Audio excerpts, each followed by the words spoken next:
Continuando con el estudio de las funciones, ¿verdad?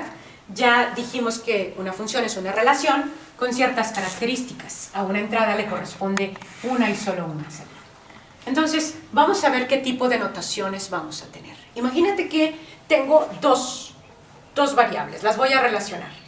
El número de copias que yo pido y el precio o el costo que me dan, ¿ok?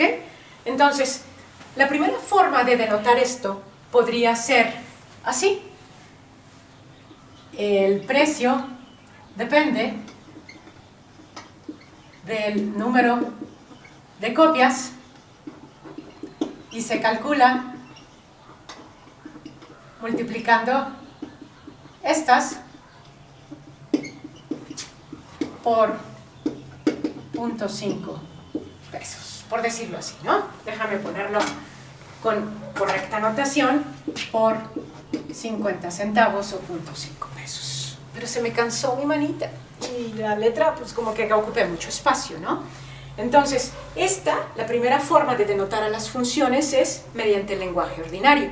Es el que menos vas a usar tú si pretendes estar yéndote por el lado de las matemáticas, ¿verdad? Entonces, la segunda forma que podemos denotar esto es dándole nombres a cada una de las variables, ¿sí? Entonces, dinero le podemos decir Y, por ejemplo, y número de copias le podemos decir X, ¿ok? Entonces, ¿cómo se calcula la Y? Y depende de X y además se calcula así. Agarras el número de copias, X, y lo multiplicas por 0.5, ¿no? Déjame poner un espacio más grande, sería 0.5 de X, y eso te daría el total de copias. Entonces, ya tenemos mediante el lenguaje ordinario y mediante una ecuación, mediante una expresión matemática, ¿ok? Otra forma en la que la podemos representar a las funciones es de la siguiente manera. Aquí voy a poner número de copias, o le puedes llamar X, y aquí voy a poner dinero que tengo que pagar.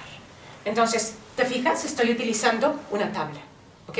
Entonces, puedes agarrar y decir, ok, si saco 0 copias, voy a cobrar 0 pesos. Si saco una copia, voy a cobrar 50 centavos. 2 copias, 1 peso. 3 copias, 1.50, etcétera, etcétera, etcétera. ¿Ok? Entonces, lenguaje ordinario, mediante una expresión matemática o mediante una tabla. Sin embargo, no es la única manera de representar a las funciones. Vamos a tener otra que es muy conocida, muy usada, y es mediante una caja, que puede ser caja negra o caja transparente, ¿sí? A una entrada, número de copias, le va a corresponder una salida total a pagar, ¿de acuerdo? Entonces, si yo la alimento con el número de copias, me va a entregar la cantidad total a pagar. Puedes conocer las entrañas o puedes no conocerlas, ¿ok? En este caso sí las conocemos y es Y igual a 0.5X. Entonces, si yo la alimento con un 3, a la salida me va a entregar 1.50 porque lo está multiplicando, ¿ok? Entonces, mediante una caja. La otra forma de representar a las funciones podría ser mediante, ¿te lo estás imaginando? Una gráfica, ¿sí? Entonces, podemos agarrar y decir el número de copias en el eje X y la cantidad a pagar. Vamos a seguir una regla.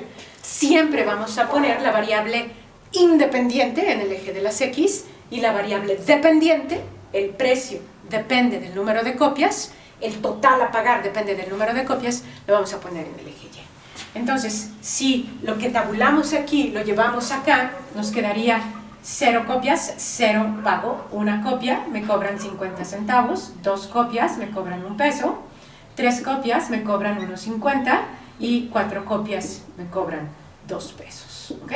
Entonces, podemos unir todos esos puntitos que estemos graficando y nos va a quedar algo así, ¿verdad?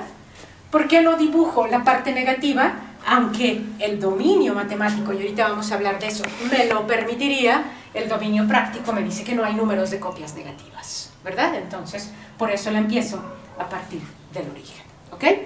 Y otra notación que podemos utilizar para esto, para las funciones, va a ser utilizando pares ordenados. Entonces yo diría, el número de copias es la entrada, coma, la cantidad a pagar es la salida, ¿sí?